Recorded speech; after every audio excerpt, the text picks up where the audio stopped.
Party మారిన ఎమ్మెల్యేలకు high court shock ఇచ్చిన తర్వాత మిగతా ఎమ్మెల్యేలకు దడ స్టార్ట్ అయింది. ఇప్పుడు ఏమైంది, మొత్తం 10 మంది ఎమ్మెల్యేలు పోయినారు. 10 మంది ఎమ్మెల్యేలలో ఇప్పుడు 3 ఎమ్మెల్యేల వ్యవహారం తేలింది, ఆల్మోస్ట్ తేలినట్టే. వీళ్ళు 3 ఎవరు? ఒకటి దానం నాగేందర్, 2 వచ్చేసి కడియం శ్రీహరి, 3 వచ్చేసి తెల్ల వెంకట్రావు.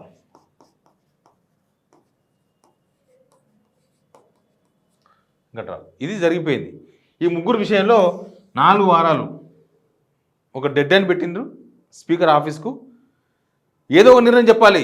ఏదో ఒక నిర్ణయం అంటే మళ్ళా స్టోరీ స్టార్టింగ్కి వెళ్ళి కాదు, యాక్షన్ తీసుకుంటారా తీసుకోరా, సింగిల్ డైలాగ్. యాక్షన్ తీసుకుంటే ఆయన డిస్క్వాలిఫికేషన్ చేసేయాలి, తీసుకోకపోతే కోర్టు. Same Manipur issue. ఇప్పుడు ఈ 3 ఇష్యూ ఒక కొలికి వచ్చింది, ఏదో ఒకటి అవుతుంది. ఇప్పుడు ఈ మీద 7 మంది ఏమంటారంటే మా పరిస్థితి ఏంది, మా పరిస్థితి ఏంది, మేమేంది. ఇప్పుడు వీళ్ళది 100 రోజులు అయిపోయింది.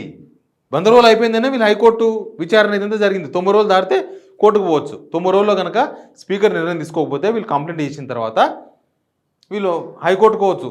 సుప్రీంకోర్టు ఇచ్చిన రూల్స్ అండ్ గైడ్లైన్స్ ఇవి 2020లో ఇచ్చింది సుప్రీంకోర్టు ఈ రూల్స్ అండ్ గైడెన్స్. ఇప్పుడు ఏంది, ఈ 7 మంది కూడా ఆల్మోస్ట్ 90 డేస్ అయిపోయింది.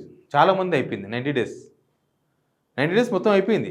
లాస్ట్కి ఏరింది ఎవరంటే ఈ 10 మందిలో పడాన్చెరు ఎమ్మెల్యే గూడెంమైపాల్ రెడ్డి. ఎప్పుడైనా జరిగిందంటే లాస్ట్ చేరిన కథ ఏంటంటే 15 జూలై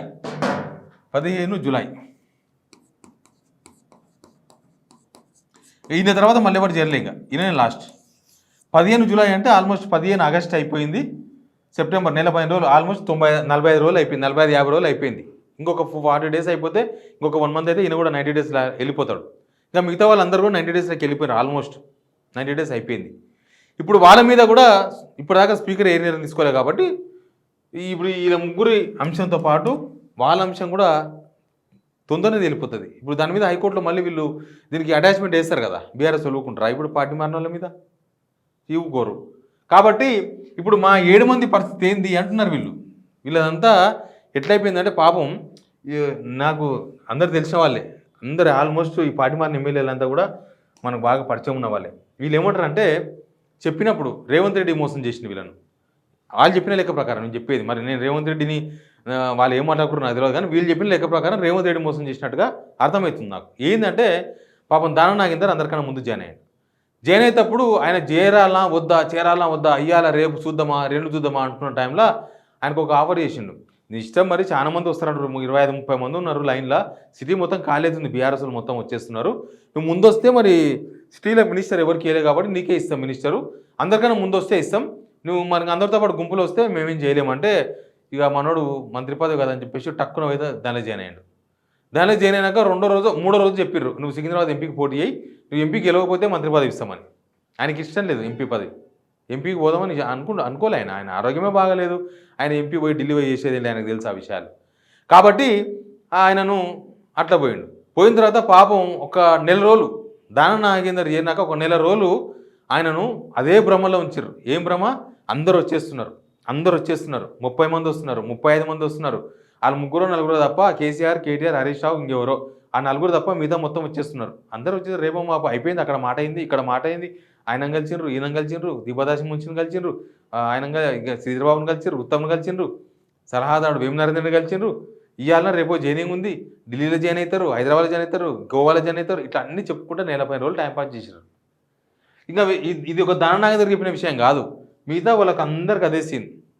దీనిలో కడియం శ్రీహరి గారు లబ్ధి పొందారు. ఆయన బిడ్డ ఎంపీ అయినారు, వరంగల్ ఎంపీ అయినారు కదా కడియం కావ్య గారు, ఆయన లబ్ధి పొందిండు. ఈయనకు ఒకవేళ పదవి పోయినా ఆయనకి ఏమి ఇబ్బంది లేదు.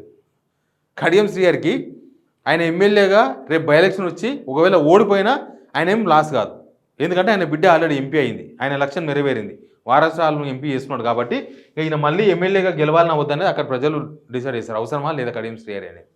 తర్వాత నెక్స్ట్ తెల్ల వెంకట్రావు వ్యవహారం ఖమ్మం భద్రాచలం.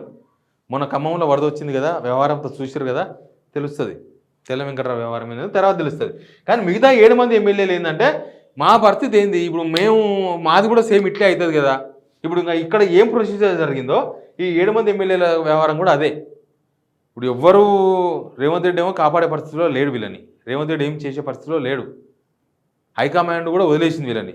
అసలు వీళ్ళని ఎందుకు పంపడం హైకమాండ్ అయితే వీళ్ళని మొత్తం బ్యాగ్ పంపించేసేయండి, వీళ్ళని పంపించేసేయండి వద్దు. ఎందుకంటే మీరు 26 మందో 27 మందో చేర్చుకుంటే 2/3 ఆ ఫార్ములాలో అయిపోతుంది. ఆ చేరేటట్టు లేరు, అనవసరంగా దేశవ్యాప్తంగా ఇజ్జత పోతుంది, కాబట్టి వద్దు వాళ్ళని బ్యాగ్ పంపండి అని హైకమాండ్కి వెళ్ళి వీళ్ళకి పొట్టుకు.